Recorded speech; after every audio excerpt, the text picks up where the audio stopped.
Sahabat Mas Berlian, bertemu lagi dengan channel UMKM Emas pertama di Indonesia adalah channel Niaga Emas. Bukan sekedar edukasi, apalagi investasi. Banyak pertanyaan dari netizen dari konten kita sebelumnya di part 1. Ini yang part 2. Part 1 tonton dulu baru ke part 2 ya. Pertanyaan itu kita jawab satu persatu hari ini. Dan kita saring semuanya yang paling mudah terlebih dahulu. Oke?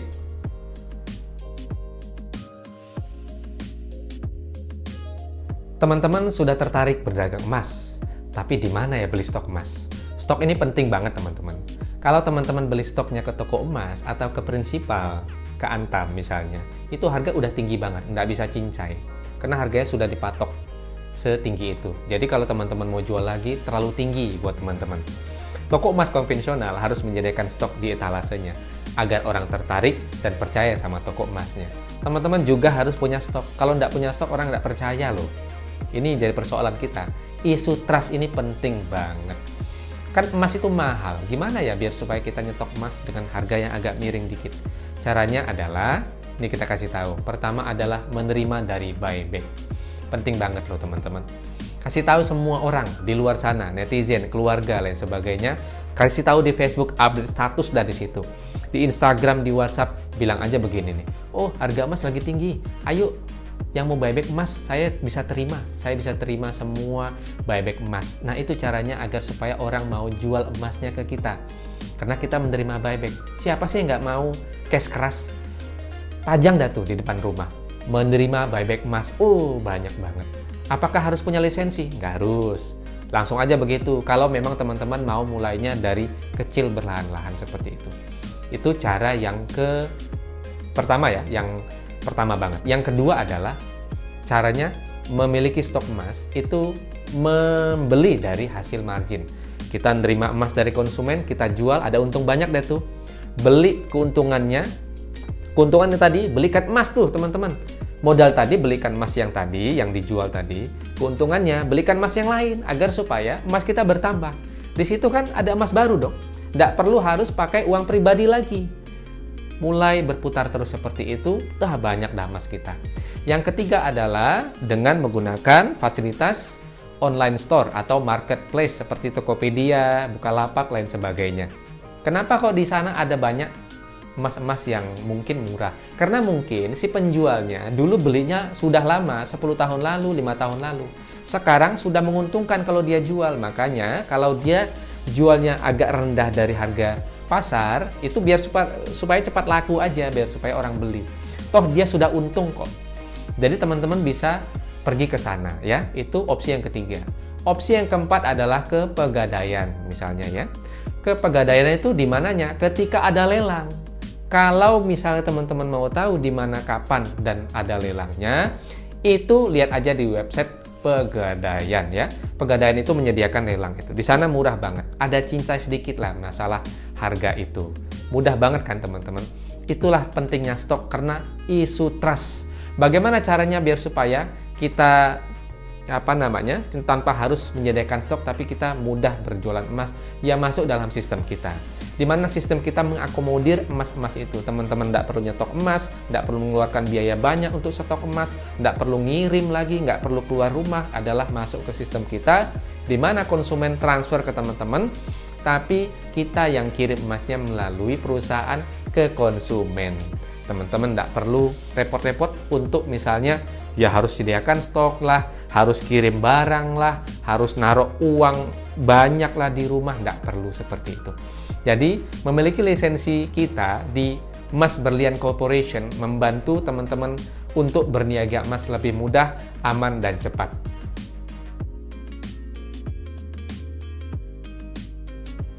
Ada teman-teman yang bertanya kenapa harus ada buyback gitu loh.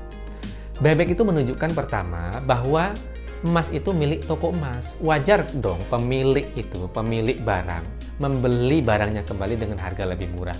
Itu sudah menjadi lumrah, keniscayaan dan kesepakatan umum bahwa emas atau aset itu harus ada buyback karena ada pedagangnya, karena ada pemiliknya. Itu ya, yang pertama. Yang kedua, menunjukkan bahwa emas itu tidak ada istilah bekas. Kalau misalnya ada istilah bekas, maka lebih murah. Karena tidak ada istilah bekas, maka diganti dengan kata buyback.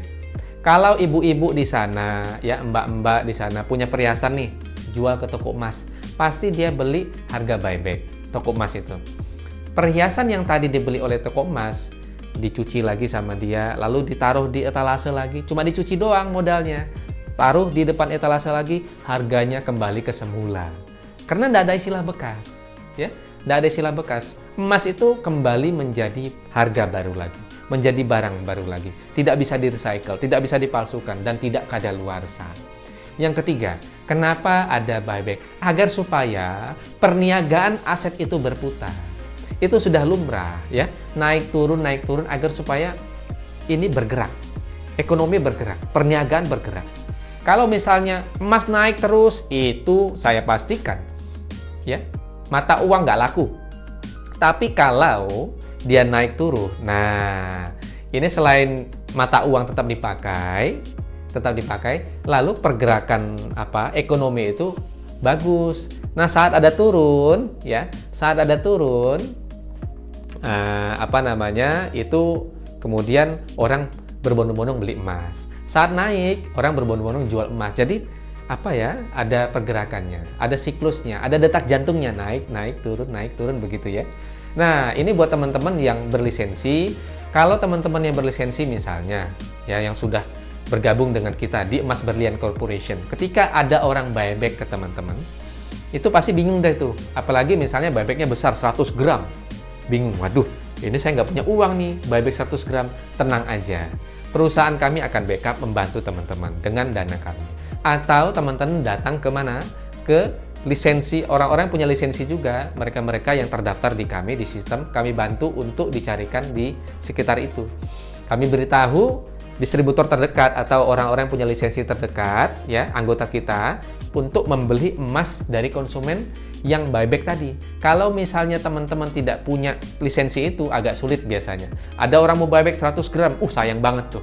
Karena beli emas dari buyback itu lebih murah dibandingkan teman-teman beli sebagai stok ke toko emas atau ke Antam. Ini loh pentingnya sekali kalau kita punya jaringan. Sistem itu menjamin semuanya, keamanan, ya, peredaran, distribusi dan sebagainya. Itu ya. Dan juga teman-teman misalnya punya emas nih dari kita, misalnya emas mini. Gimana dong buybacknya? Apakah harus ke distributor? Atau ke yang punya lisensi? Atau sesama kita? Tidak harus, ke toko emas juga diterima. Tapi masing-masing toko emas punya harga. Perlu digarisbawahi, masing-masing toko emas punya ketentuan, punya harga. Sama seperti teman-teman beli perhiasan. Beli ke toko A, jualnya ke toko B. Tentu toko B itu membeli dengan harga murah. Kenapa? Ada kesepakatan antara toko emas A dan B, di mana si toko A bilang ke toko B, kalau misalnya konsumen saya, kata si toko A, datang ke Anda atau nunjuk ke toko B, bilang aja ya ke dia, harus kembali ke saya, gitu ya. Jadi, beli aja harganya lebih murah, emas tadi ya, saya ulangi boleh ya. Jadi, kalau seandainya ada konsumen A jual emasnya ke toko B, nah itu toko B harus beli lebih murah agar supaya si konsumen toko A itu kembali lagi ke toko A untuk menjual emasnya. Bisa dipahami ya teman-teman? Nah, ini perlu di-clearkan lagi bahwa buyback itu adalah lumrah, buyback ini adalah sebuah keuntungan yang nyata.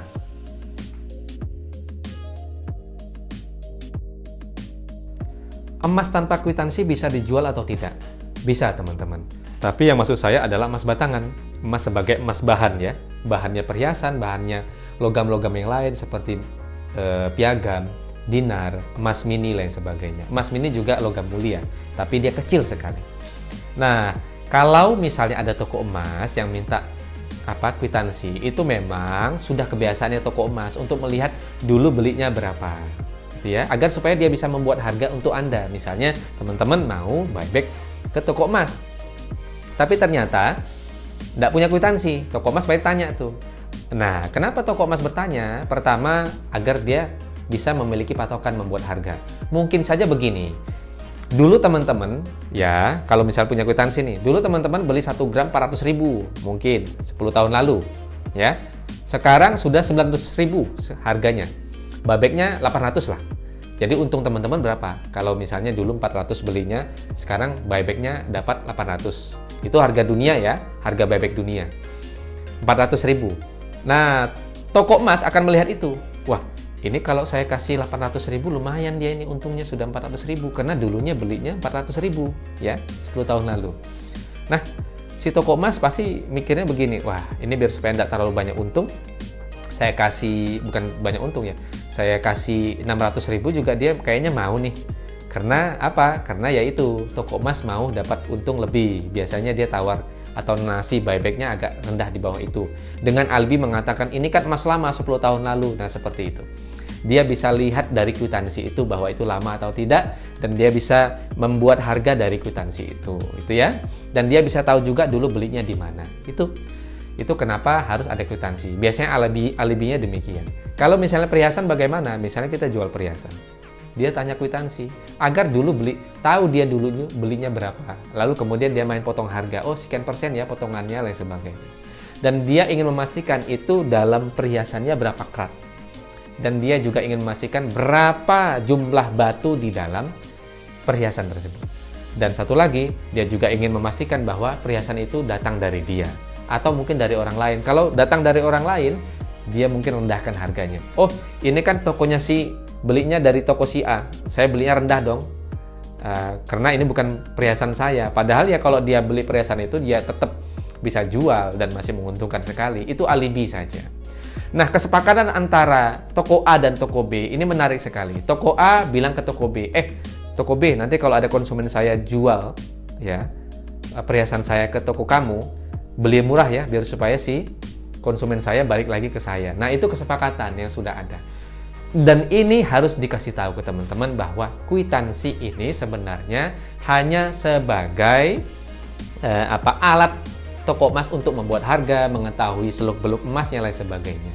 Kalau misalnya emas batangan bagaimana? Yaitu tadi saya bilang, emas batangan itu adalah logam mulia, apalagi yang zaman sekarang emas batangan itu sudah punya ya kwitansinya di dalam sertifikatnya itu.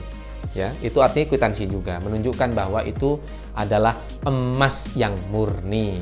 Jadi kwitansi juga menunjukkan murni atau tidaknya, berapa karatnya. Tapi kalau yang emas yang sekarang seperti punya Antam, emas mini, ya itu murni. Jadi orang sudah bisa lihat tanpa kwitansi. Sebenarnya demikian. Nah teman-teman, ini buat ibu-ibu khususnya. Kalau ibu-ibu ingin memiliki harta tetap, minta suaminya untuk belikan emas. Karena ketika ada harta gono gini, misalnya perebutan harta dan sebagainya, hukum perdata mengatakan emas itu tidak masuk di dalam harta gono gini. Yang memiliki emas adalah yang memegangnya. Si pemegang adalah si pemiliknya. Dalam perdagangan toko emas, kwitansi tidak menunjukkan bahwa si pemegang kwitansi adalah pemilik emas. Tidak, yang memegang emasnya adalah si pemiliknya. Jadi teman-teman tidak perlu khawatir jika misalnya ada orang jual emas tanpa kwitansi. Lalu kemudian ternyata itu adalah barang curian misalnya ya. Lalu teman-teman itu diadukan oleh siapa? Menadah barang curian, itu penipuan dan itu menjebak teman-teman. Ketika ada persoalan itu nggak perlu khawatir. Kalau teman-teman tergabung dalam grup kita, Emas Berlian Corporation, teman-teman didampingi oleh hukum. Kuasa hukum kami akan mendampingi teman-teman dalam persoalan tersebut. Tapi persoalan tersebut sangat jarang sekali. Tapi ada nggak yang terjebak demikian? Ada, dan itu tanpa dampingan hukum akhirnya kena deh itu. Nah itu salah satu kenapa ada beberapa toko emas yang terjebak di situ dan bangkrut akhirnya. Gara-gara seperti itu. Dengan ada sistem seperti ini, ya, memungkinkan teman-teman tidak terjebak di sana. Kenapa? Karena kita bukan toko fisik. Nah, toko fisik yang kita anjurkan adalah toko fisik yang serba digital. Walaupun ada tokonya di rumah misalnya atau di mana saja, tapi tetap ada serba digital dan serba sistem yang modern seperti ada diskon, promo dan sebagainya. Semua itu nanti kami akan ajarkan di dalam sistem kami. Jangan lupa belilah lisensi untuk keamanan kita dan untuk kemudahan kita juga. Kalau memang mau serius mendalami tentang berdagang emas.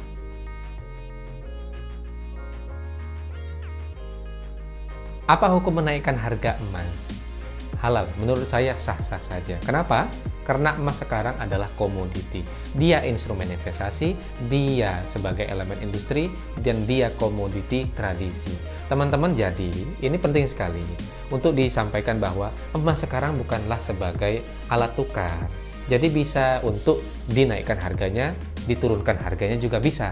Harga dunia adalah harga patokan saja untuk pedagang emas. Jadi jangan lihat, oh harganya kok beda-beda ya, ini beda. Itu wajar. Kenapa? Mereka juga menggunakan harga patokan dunia, menaikkannya tidak terlalu jauh, menurunkan tidak terlalu jatuh. Jadi harga dunia itu sebagai patokan untuk pedagang emas. Kalau misalnya kita lihat di Antam beda, di kita berbeda, di toko online juga berbeda. Karena ini adalah komoditi, teman-teman, di mana permintaannya sesuai supply dan demand. Jadi tidak perlu khawatir, mau naikkan, turunkan silakan. Ini halal, sah-sah saja. Fatwa yang dikeluarkan oleh DSN MUI nomor 77, ya, Majelis Ulama Indonesia, dalam perdagangan emas itu dia mengatakan bahwa emas sekarang bukan sebagai alat tukar, jadi fine saja untuk yang muslim ya, yang bertanya demikian. Nah, kalau teman-teman misalnya, saya mau jual nih sebagai konsumen ya, teman-teman, bukan sebagai pedagang. Saya mau jual. Gimana ya caranya biar supaya tidak terlalu jauh ya buybacknya saya jualnya? Jual aja ke sistem kita, di pedagang-pedagang yang lepas lah, yang di luar sana, atau ke distributor kita. Tanya ke customer service kami, ya, customer service kami, di mana ada distributor kami di sekitar wilayah Anda, kami arahkan ke sana. Insya Allah harganya tidak terlalu jauh seperti yang toko emas.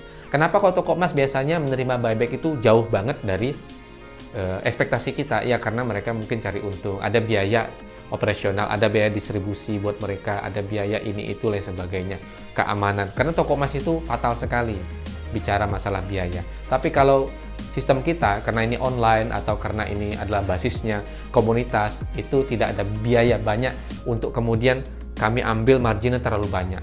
Tidak begitu. Jadi teman-teman konsumen di sana mau buyback lah ya, ke beberapa distributor kami di seluruh Indonesia. Kami akan cari distributor terdekat di dekat Anda ketika Anda mau buyback. Harganya insya Allah bersaing. Kenapa? Karena kami menggunakan harga buyback lebih tinggi dibandingkan toko-toko yang lain.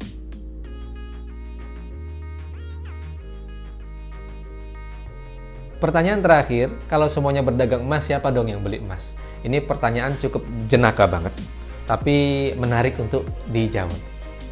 Semua orang punya frekuensi yang berbeda, selera yang berbeda. Tidak semua orang mau berdagang emas. Tidak semua orang suka emas. Bahkan tidak semua orang mau berdagang. Ada yang mau bekerja dan sebagainya. Itu perlu digarisbawahi. Itu yang pertama. Yang kedua, kalaupun semuanya jadi pedagang emas, tapi tidak semuanya sama. Seperti misalnya, ada yang jual perhiasan seperti toko emas, ada yang emas batangan seperti pedagang-pedagang emas online, ya. Karena kalau jual perhiasan itu harus ketemu, orang mau pegang-pegang. Tapi kalau emas batangan fisik, lihat gambarnya aja udah oke lah, orang sudah ngerti itu. Lalu ada yang jual emas mini, ada yang dinar, lain sebagainya. Perhiasan ya untuk berhias, fungsinya beda-beda. Emas batangan ya untuk investasi, emas mini untuk mendapatkan emas yang lebih besar sebagai investasi. Emas dinar yaitu untuk koin emas, untuk dijadikan alat tukar. It's fine, banyak sekali cara-caranya.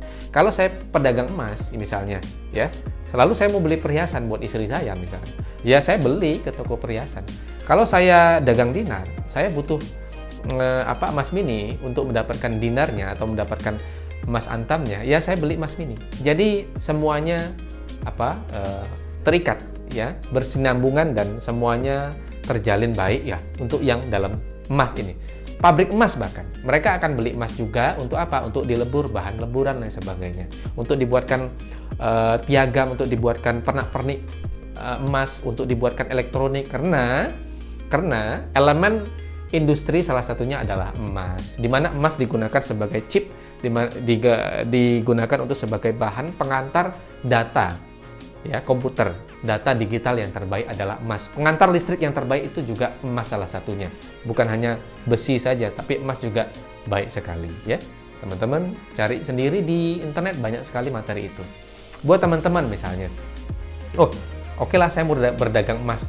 Tergabung di dalam sistem kita, Emas Berlian Corporation, di mana teman-teman bergabung di sana, kemudian dicarikan konsumennya, kemudian diajarkan bagaimana membentuk reseller.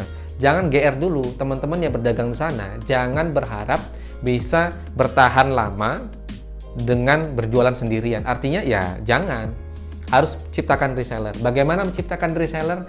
Nanti kita akan ajarkan kalau teman-teman masuk ke dalam sistem kita. Tapi nggak perlu khawatir, nanti kita juga angkat buat teman-teman yang tidak mau masuk dalam sistem kita, mungkin dia sibuk dan sebagainya, nonton saja channel kita ini, lihat konten-konten kita, insya Allah ada beberapa kisi-kisi mengenai bagaimana menciptakan reseller. Ingat ya, kami juga akan mencarikan konsumen buat teman-teman, baik itu melalui radio, TV, digital, website, Facebook, dan sebagainya. Kita akan carikan, kita akan arahkan ke teman-teman yang sudah siap berjualan emas. Ya, sistem ini bukan hanya untuk kemudian teman-teman punya pengakuan saja, tapi juga punya basis sistem di mana teman-teman juga diperkenalkan dengan orang-orang yang juga berdagang emas. Dengan di situ bisa dibantu oleh mereka. Kalau teman-teman tidak punya uang untuk buyback, mereka punya uangnya. Kalau teman-teman tidak punya stok untuk dijual, mereka punya stoknya. Kalau mereka tidak punya uang dan tidak punya stok, perusahaan akan membackup itu semua. Jadi jangan lupa untuk teman-teman tanya semua apa yang mungkin mengganjal buat teman-teman di dalam UMKM emas. Apapun itu, yang hal-hal yang kaitannya dengan berdagang emas, tentang emasnya, investasi emas, bahkan tentang koin emas, silahkan. Nanti kan kami jawab di konten berikutnya. Jangan lupa di like, di follow dong ya, lalu di share. Buat teman-teman, jangan lupa standby terus.